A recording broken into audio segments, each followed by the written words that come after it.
Welcome to the ScaleUp Valley podcast, where we bring the best founders and investors to help you scale a business from 1 million to 1 trillion. Today's guest is Simon, the CEO of LegalTech. Simon, welcome to the show. Thank you so much. It is a pleasure to have you, and always great to have a guest coming from Copenhagen, a beautiful city that I visit very often. And but for the ones who didn't have the pleasure to get to know you, Simon, just a brief intro and the background and what has been your journey before starting LegalTech.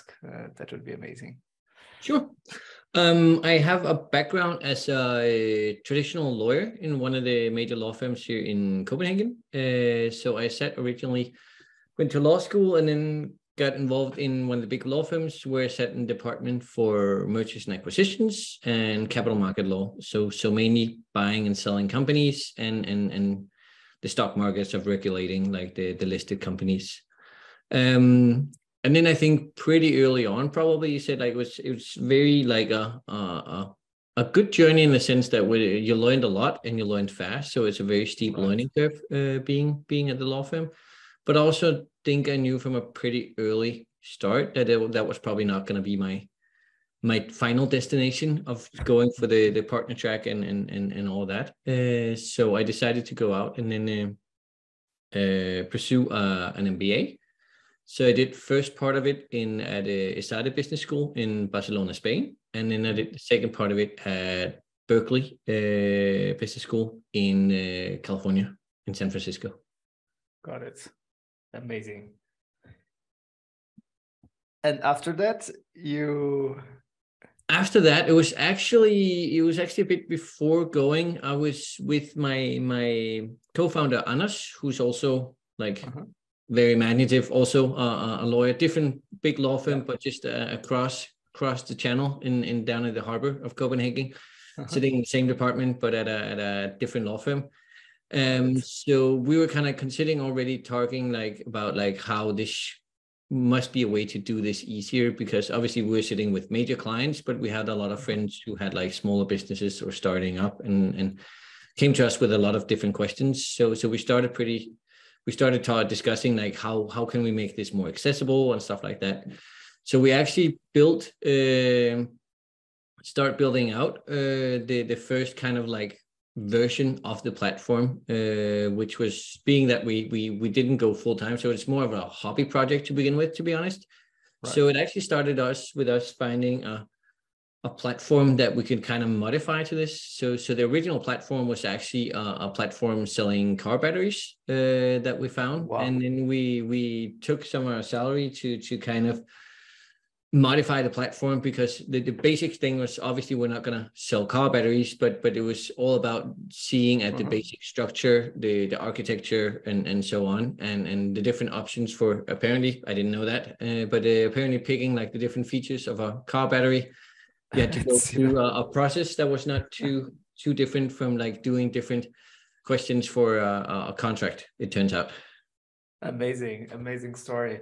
And you decided to apply your skills and your knowledge already at the start of the company to acquire a platform instead of developing your own platform from scratch.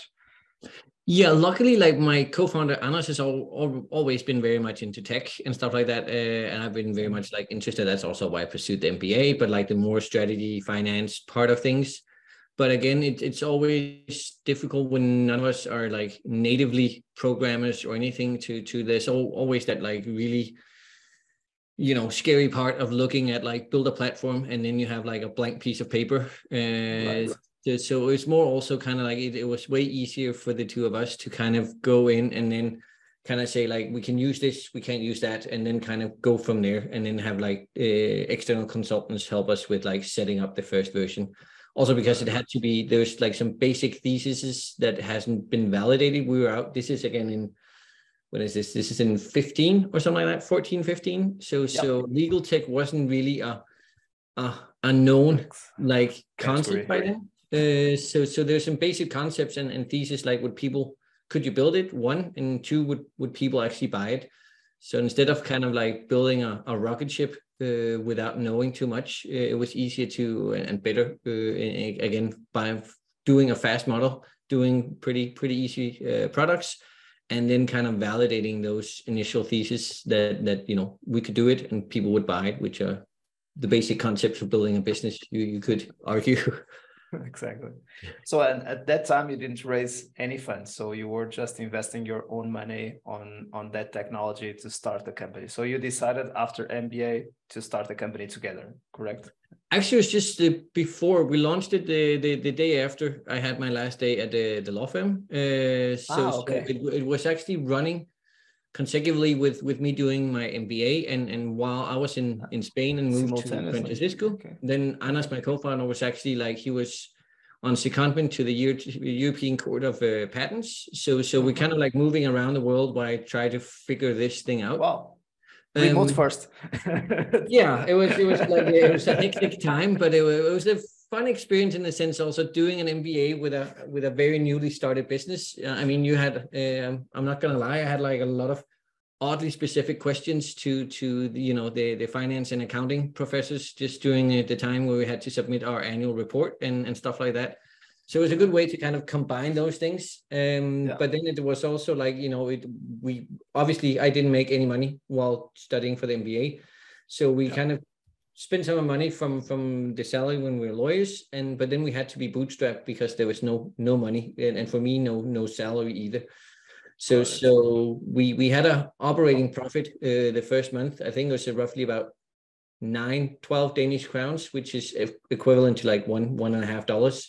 So it was not something to get rich off, but it was it's a good learning in the sense that you really know how to navigate and manage your ad spend and your ROAS and all these things when you don't have money. Because if we spend more than we had, then there was no marketing budget for next month. So it was quite easy in that way.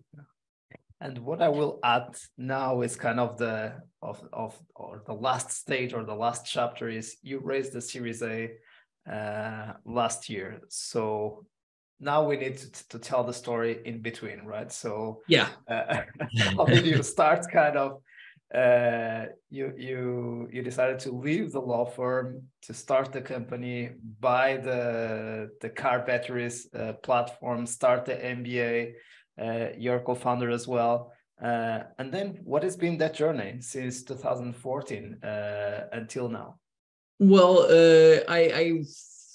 I finished my MBA, and then it was always a bit of then there's a lot of recruitment going on. So it's also figuring out what do you want to do. You talk to a lot of recruiters once you graduate, but I took the choice of I wanted to, which again was a company that been formed, but revenues were not impressive in any sort of way. So, and our profits were not really covering costs, and there's no salary and stuff like that. But I decided to go back and then kind of focus on the company.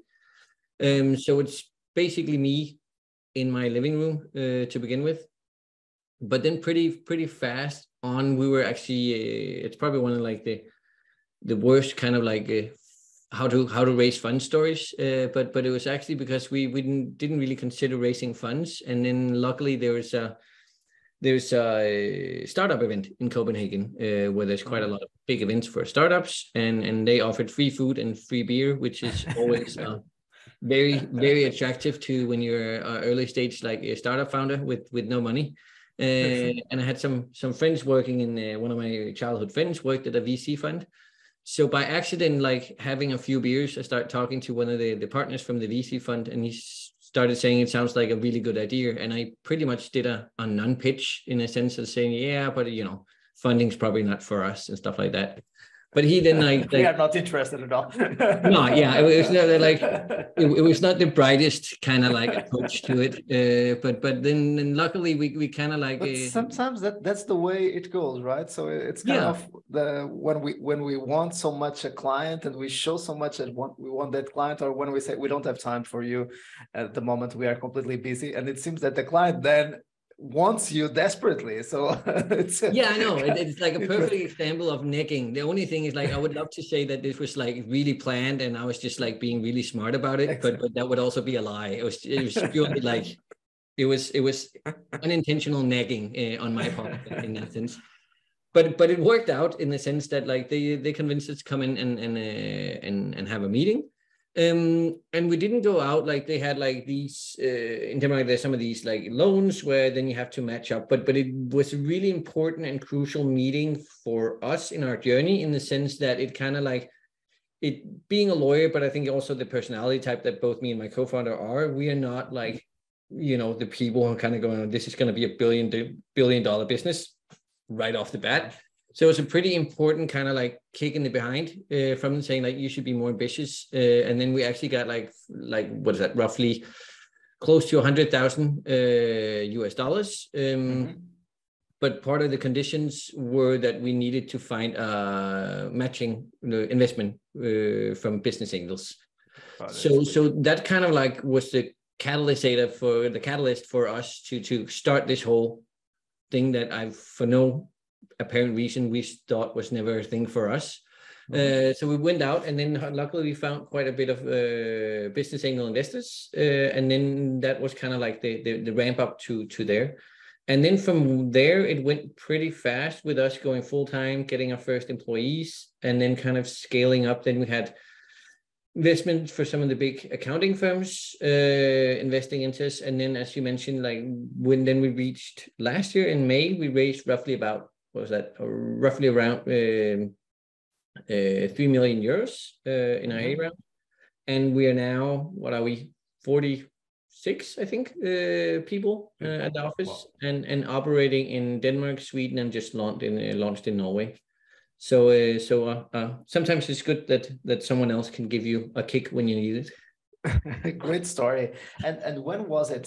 So you have been in the MBA 2014, 2015. You started the company a little bit before that. And when did you have that first event? In 2016, 2017? Do you remember? That was in 15, just around still like in this 15. 15. Okay. So great story, and from then onwards, you also raised in terms of, so you raised that angel rounds, and then seed, and now Series A, or you also had another rounds in between? Well, we had from the initial round, just like we had the round from seed, and then a couple of business angels came in. Then we had like a small bridge round, and then we went into our seed round, which was led by PwC, the accounting firm. Wow. And then we kind of like, then we had like the whole COVID experience and going through that. But then we kind of like went into the A round in 2022 in May, where we raised like the roughly 3 million euros. Right.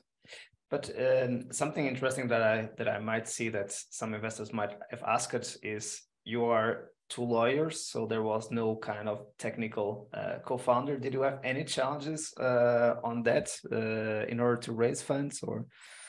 Sure. I mean, also like just being lawyers, we're not like the typical founders. I mean, if we're engineers or we were graduates from business school or something like that, people will probably be a bit more relaxed about it.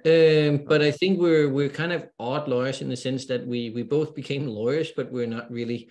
I mean, we also Anas really like went into the tech, and we kind of like found a way to build the team. Right. Because pretty early on, obviously we couldn't code, but it was like also, and again, like the whole bootstrapping approach to it will teach you a lot of, I think, very useful things. Yeah. So we actually had like a guy that's now our head of development, but pretty early on was as a consultant, and then he helped us. But again, we had to build an open backend because we couldn't afford having developers build all our products. Yeah. So it's more of a, how can we build a system so we can build our own products? So we shouldn't be having like that cost.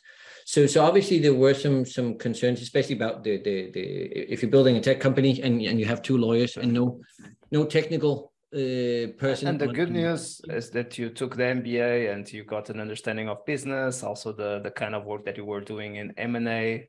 You also get to know a lot about business and how to do valuations and so on. But then it was kind of the technical arm that VCs want to see as well, because the business background, even not being business, coming from a business background, you got that knowledge, right? So in that sense, it is possible to get. Then the technical side, it's a little bit more difficult to get there, but I see that you were also very curious and passionate about it, and you were able to find that knowledge that you needed in order to keep moving forward. And maybe that's the way you guys have convinced the investors that you were the right team at that time, right?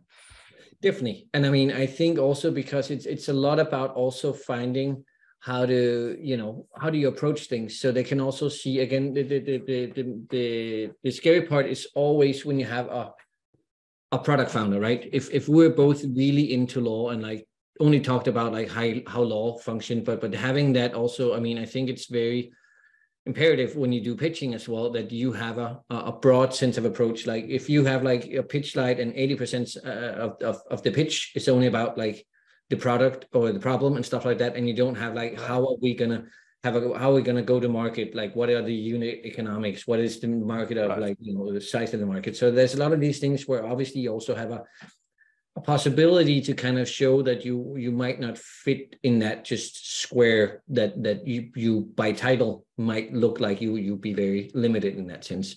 But then it's also about obviously getting those competencies that you're missing. So quite early on, we had like this guy who's still now the head of development, but again finding those resources. But again, also being a bootstrap company, it's also what's possible, because it always say like you should hire everything you need and get those in, which is obviously correct.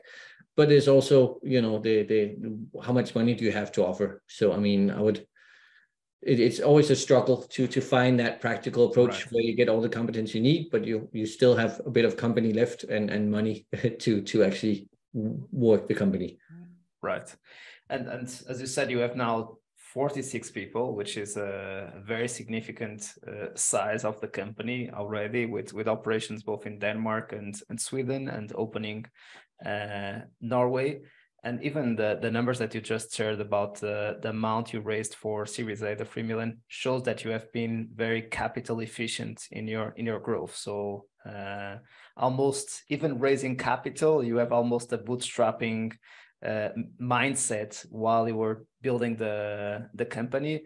And even in your expansion journey, so typically a VC-backed company would consider how do we win a larger market in Europe, like UK or Germany or France or even Spain.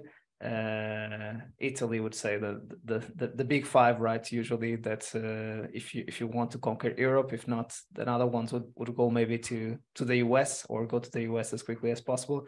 You guys are going through a different strategy. You are trying to become at least from the markets you are telling me, a Nordics leader or Scandinavian leader in the region in LegalTech, right? Definitely. And I mean, obviously also being that we are LegalTech focusing on actually delivering legal services that are non-international. If it was GDPR, it transcends Europe and you can kind of move into these things. But seeing that we actually help with both private law and also business law, starting a company, doing employment contracts, but also doing last will, that has an inherently kind of like national connection to it. So obviously we can't just Google Translate our products in Denmark and then launch in Sweden or Norway. So we need to have some sort of modification for it to adjust. It's minor stuff, but still being that if we wanted to be a VC case, obviously we needed a product with a where we could put on new products without bringing complexity. We needed to like scale, having an overall market that would be what I know, like at least a couple of $billion US as addressable market. Right. And so there could be arguments made that you could still do that within our space, but I think it's both like you need to have the metrics to kind of justify it. So it's just saying like, because I mean, VCs are they need those unicorns to kind of modify for the general loss of the rest of the portfolio. Whereas also there's like a personal kind of like cultural, psychological component to it. It's like you grow very fast with VC money, but also bringing up that cost structure that can be difficult at least to kind of like recover from if you don't get that next funding round. And I think there's both kind of like went into it that obviously our model was not attractive to the VCs, so they didn't see it as a VC case, but I think it's also more suited to us that we coming out of like being a bootstrap, but also like building those business fundamentals and everything kind of was coherent, so we could grow not organically, but still kind of like, you know, maximize our growth efforts, but not kind of spending too much money and just going 150 miles an hour and then hoping there was another funding round 12 to 18 months from now. Yeah. I think that's a very healthy discussion, and that's why I'm asking this. We can have different options in terms of scaling up a company, and of course, it shows that you will also be able to grow a significant player by not raising too much money, and it will also be a good return on investment on the investment that it was made in your startup. If you didn't raise too much, if you raise too much and then you don't go for a very big market, then it becomes a problem. And of course, the kind of VC or the kind of fund that you would be partnering with is a little bit different according to your mindset. So I see that there was kind of twofold. First, your mindset, you wanted much more to have a more sustainable venture as you were scaling up. And second, the way you saw the market going from market to market, you didn't see too much a big opportunity to really make this super scalable and go to a big market, right? Sure. And there's also just like the timing in it, because a lot of it when you're building new stuff, and obviously can be done, and a lot of VC-backed companies are doing, but also having the time to kind of see what works and what doesn't work. So I think it was obviously like the VCs, and I think there was it was a good learning experience for us also for having those discussions internally, but having meeting with a lot of VC funds. Right. And I mean, them also being like, well, if this needs to be attractive for us, we need X, Y, Z. And then kind of like having that internal discussion, like, can we and will we kind of like do that? Because also with the dilution, I mean, you're going to be diluted faster, but the risk also increases. And again, the return both for the investors, one is the VC fund or the alternative kind of like portfolio investors you take in, but also you yourself as a founder with like, I mean, once you've stepped on that kind of VC track, you're on the train, and you know, it's very difficult for you to kind of like, you kind of take, if not completely, but at least you could argue, depending on the fund and where you are in the world and how aggressive the funds are, but you're somewhat getting on the train and not sitting in the driver's seat to some extent, at least. Exactly. And something interesting that you said, PwC being an investor, it's much more a strategic investor than a pure financial VC, which shows already kind of direction that you guys are going on, that you guys believe is the right fit for you, and vice versa, right? So yeah, definitely. And like point. All of them have like, you know, benefits and risks. So it's not like I'm arguing that, you know, if you go the other way, there's no risk, because again, like having an industrial investor creates value and certain opportunities, but it also creates like you kind of close certain other doors. So I mean, there's that whole gamble. So again, and also I'm definitely not arguing that VC is a bad track to take. I think it's just important to look at like your business fundamentals, but also what kind of journey are you on? Because there's also like a lot of hype in the media and stuff like that. It's very much focused on you have to be funded, whereas you have like, you know, pretty impressive other cases that have little or no funding, but more limited funding. And again, it's all about putting the money in the company. You rarely kind of do that comparison and see what came out of the company. So there's kind of like that dichotomy that's kind of, you know, you have to, it's like with, when you forecast something and they say like, we believe it's going to be like this great, and that's why we give you this much money, like how did it actually end up? Because it's rare that you hear if it doesn't work out. Right.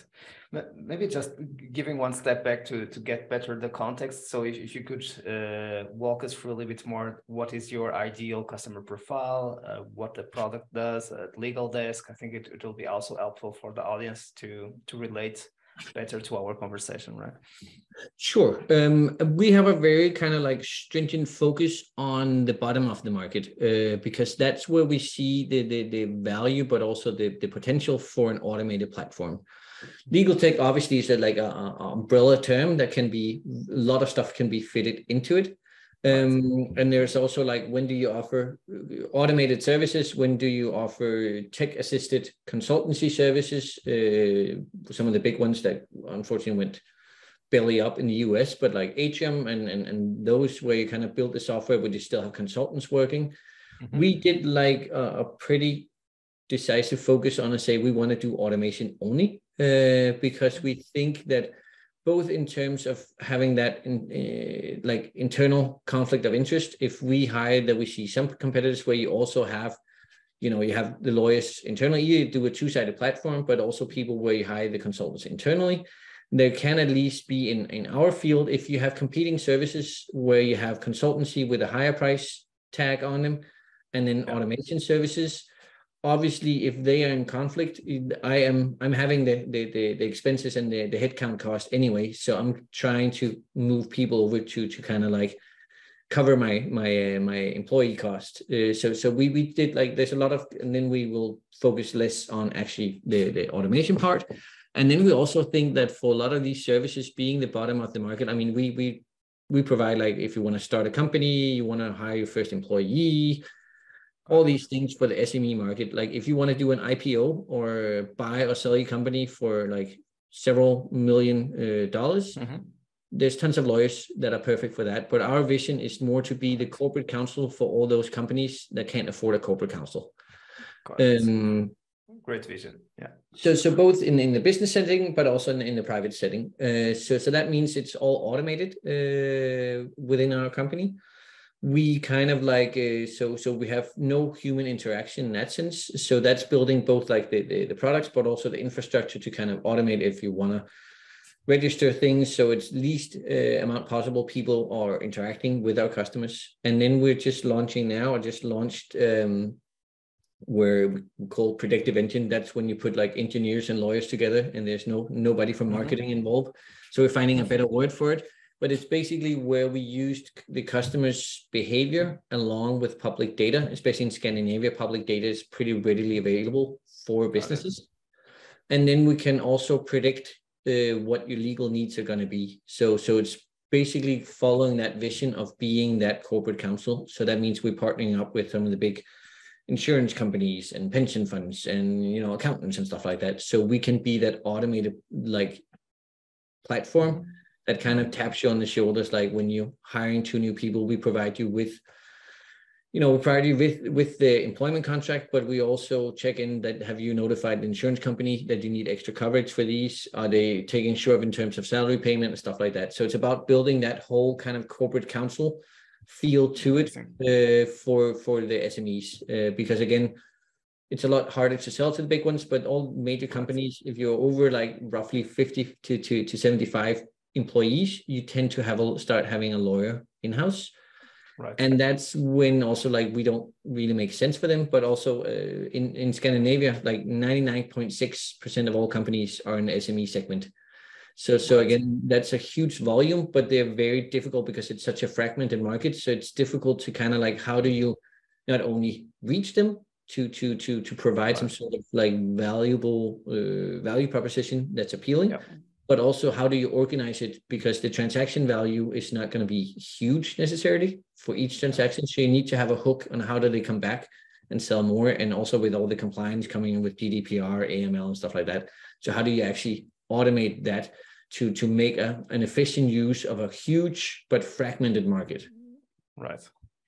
That's an amazing vision, and the way you thought about where are gaps in the market and where technology can really play a role in democratizing access to legal tech solutions, and where they can serve the best the SME segments.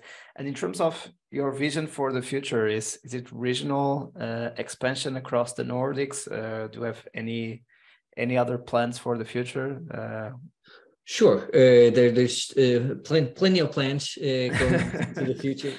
I mean, right now we're still pretty new. We're more or less like the dominant player in Denmark. We're the biggest like creator of companies in Denmark and stuff like that. We roughly have like 1/5 to 1/4 of the market in certain segments of our products. So Sweden is still somewhat new, and Norway is very new.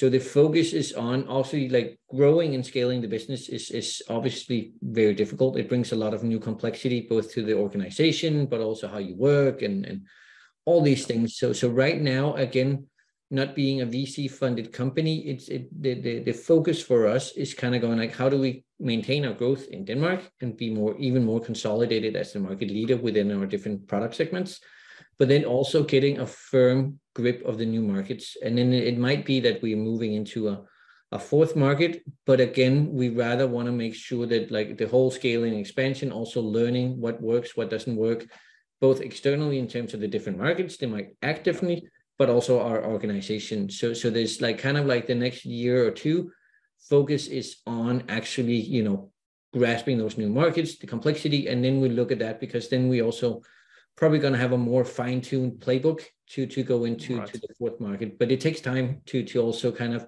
make the mistakes you need to make, but also like document the successes you have and then kind of fine-tune that playbook to go into the new market. I find it, your plan sounds amazing to me, but I find it interesting that you don't consider yourself a VC packet business, even if you have raised funds, which shows the bootstrapping mindset that you have in your mind. And something that we also discussed when we prepared this episode, that it's a pity that we don't have more funding options. So we need to go for a loan, which is not the ideal way to start and scale a company in this category, or we need to go really big or go on with the VC approach. So there is a lack of, for instance, capital markets or a growth stock exchange that would create another options to grow companies or to fund the growth of companies. What are your thoughts about it? I know that you have your own thoughts about it.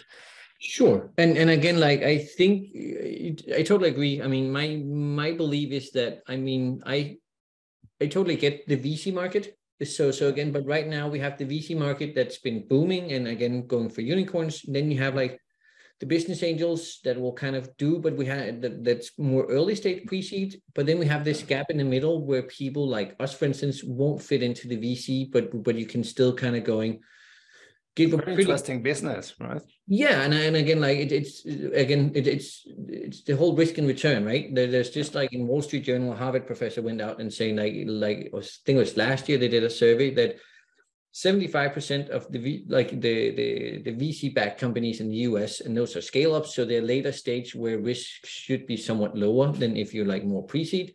75% of them don't give money back. And of that segment, 30 to 40% lose more or less all their money on it.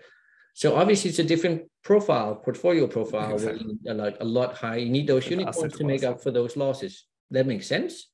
Yep. But again, there's also when people talk about the mid-market, and again, I think there's kind of like three different stakeholders that's kind of important in that sense. If you look at the mid-market, there's like this for the founders. I mean, obviously, the thing that either you're a unicorn or you just grow organically, that's the only two options, is not really true. Right. I mean, there's a lot of things where you have a solid business, but you need working capital to expand or develop new product portfolio. So whatever the case may be, but there's definitely need for founders to both grow their business, but also do it in a manner that's not a VC track in that sense, but also you create that return. Then there's for the investors where you can also definitely argue that you might not get a 10, 20, 30, 40x exit. But again, the risk is also accordingly so much lower, because if you're already proven that you can be profitable or whatever, and you kind of put that into your plan also, because it's also about like, what is the exit plan when you invest? Is that to do, again, like, I think that was from 16, but I think it's 53% of all the tech exits, they were less than $50 million US. Right. And that was before COVID and 2021, where we had a huge spike. But also it still kind of comes into when you see a lot of the data, like who are you exiting to and what is your exit strategy? Is it an IPO? Yeah. Or is it an industrial acquisition? And you know that most likely you're being acquired by an industrial player at roughly around or below 50 million US dollars. So then it's about if that's what you're going for, because that's too small for the VC market, traditionally speaking. But if you want to go for that, then it makes sense because you're going to have a wider portfolio, because few of them are going to be going belly up, because there's might be a slower growth, but you're going to have like a lower risk, but also lower exit multiple. And the last part is obviously then also the general societal part of where it kind of goes, that especially you'll see if you look, one thing is like once you start being a big company, at least if you look in the Nordics, they tend not to stay in the Nordics because like the capital markets in the Nordics can't kind of necessarily hold them. So it's not uncommon you see major companies then moving to, if not the US, usually to California, but then at least, London or somewhere else where they have the capital markets to do it. So you lose those companies, whereas the regional players would stay in that market. And then also seeing that again for the societal perspective of creating jobs and maintaining the businesses, the regional players, the regional winners are going to stay there. And those, again, for Scandinavia, at least, that's 99.4 or something like that, or 3 of the jobs created in Scandinavia are by SMEs. So it also has that societal kind of perspective to it. Great insights. What a great overview about what needs to be done in order to retain and help the regional leaders and the national leaders as well, that are the ones who create growth and who create also new jobs. Good point, and that's why I start to see also some people from VC looking to, for instance, the search funds or the entrepreneurship through acquisition, which is also something that that MBAs are also pursuing nowadays. Which again, it's still a risky asset class, but not so risky as the VC asset class, because you will buy a small mid-sized business and then you want to scale that business, but in a much less aggressive growth rate as we would see in VC. And it's interesting to see that we are seeing more MBA students and even VC people starting to consider the search market. It's still quite new in Europe, much more advanced in the US, but we start seeing the first players in that market. We need to cover that topic on the show as well.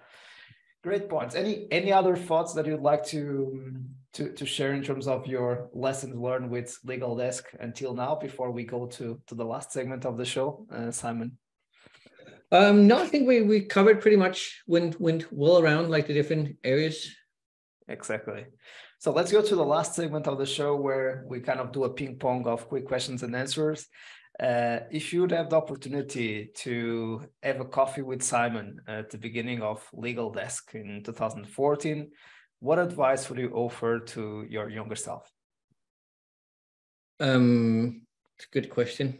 I think I'll have a ton of practical insights to give to myself of all the mistakes you made along the way. But I think overall, probably it would be also just to, I think at least I have, which I think is also pretty common, that you're kind of going like that next milestone. So you keep going, like everything will change after that next inflection point, whether that be a funding round or a certain revenue target and stuff like that. So also just to kind of remember to enjoy the journey, because you have a tendency, one, to be extremely naive in the sense that everything will change once we reach that next stage and all will be perfect and bliss to some extent, and then the new problems arise, but also seeing that it's part of the journey, and that's why how you learn, and usually, unfortunately, the way you learn the best is through obstacles and challenges, whereas successes also have a learning value, but not to the same extent as when something goes wrong.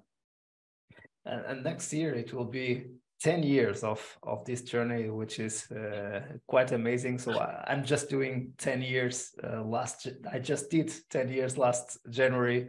of starting ScaleUp Valley. So a lot to tell to your younger selves, right? Yeah. So what are you the most proud of on your journey so far, Simon? That's a good question also. I mean, there's obviously like building the whole kind of company when you see it from a business perspective, but I think actually it's more of seeing the, like, if you look internally at the company, because obviously you cannot grow the company, especially if you're doing it the way we're doing it, without having good fundamentals, business fundamentals. But I think I always kind of like look at it also building that organization. So just seeing like the more you grow, the less important you are, in a sense that, you know, you start that culture when you come in, and now when you were like, when the two founders were 50% of the company, we could really mold and like influence the culture and stuff like that. And now we're, I don't know, but we're probably less than 5% of the company. So obviously how we behave and stuff like that has a signal value, but there's a lot of stuff going on we don't know, and how the whole culture moves. So I think it's very much of seeing like the way the business operates internally. And that's mainly talking about the people, the organization, both in a professional manner, but also as a workplace, in terms of like the work culture and like the collaboration and the ideas of like, we have a very strict focus on saying like, we want to base it on merit and not on like, you know, what title you have. So it's also seeing everyone contribute, from like very senior people to students, coming up with ideas for like small improvements here and there. I think it's probably one of the biggest parts. Love it. Worst advice ever received? It's been a few, but no, but I think it was actually when talking to, especially in the early days when we talked to investors and business angels, there's a lot of like interesting people coming forward, but also some bigger ones and more known ones in Denmark. But there's also one that we kind of pitched this whole thing of how to automate legal, and how it would change how legal services would be consumed and distributed and stuff like that. And then one of like the main advices to this pretty big business angel offered like, we could also like do like a traffic light on the website, and then we could sell like, you know, services on an hourly basis, and then hire consultants. So he was basically trying to pivot us back to being a law firm, just with like somehow integrating traffic lights on our website, which I never really understood. But yeah, that's probably like at least if not a stupid advice, then a pretty significant misalignment on vision for the company. Great one. And finally, the resources. Your favorite book, business or non-business? I think that's also changing quite a lot over the journey. So it's difficult to kind of pin one down, because again, like your challenges and the stuff you need to become better at, it's a lot, obviously, all the time, but it also changes the focus from like, how does marketing or finance work, to how to become a better leader, how do I build strategies and stuff like that. So it changes, but I think probably like one of the fundamentals from a pretty early start is Eric Rice with the Lean Startup. It's not very original, but I've always been very big fan of like the whole approaching business more as a natural science than you know, having gone to business school and then having gut feelings, but kind of build those, what are the theses, what are we testing, what works, what doesn't work, and stuff like that. Exactly. Favorite movie or series?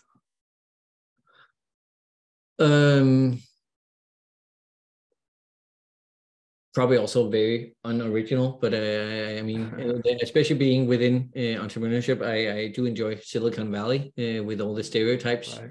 That several of them I have met in real life. I think when we were sitting having meetings with both the investor side, but also you know, various profiles, and you can also see a bit of yourself in there. Exactly. It's good to be back to basics and to revisit those original ones. I think it's always good to go there from time to time, so we don't forget. Favorite podcast, excluding this one?